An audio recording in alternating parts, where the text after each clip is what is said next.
નમસ્કાર, આપ જોઈ રહ્યા છો આઝાદ મીડિયા લાઈવ। બનાસકાંઠાના પાલનપુર ગામની માલાણાની પ્રાથમિક શાળાના બાળકો શૈક્ષણિક પ્રવાસ દરમિયાન ગાંધીનગર વિધાનસભાની મુલાકાત લીધી હતી। ત્યાં પાલનપુરના ધારાસભ્ય શ્રી અનિકેતભાઈ ઠાકર, આદરણીય વિધાનસભા અધ્યક્ષ શ્રી અને થરાદના શ્રી શંકરભાઈ ચૌધરીએ પોતાના વ્યસ્ત સમય વચ્ચે પણ બાળકોને મુલાકાત આપી અને પ્રોત્સાહિત કર્યા હતા। બ્યુરો ચીફ જીનલબેન અમીન, આઝાદ મીડિયા લાઈવ, ગાંધીનગર।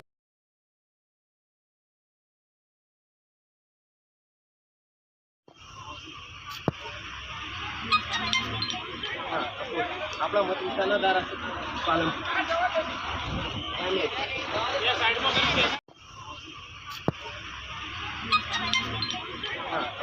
આપણા મત વિસ્તારના ધારાસભ્ય પાલનપુર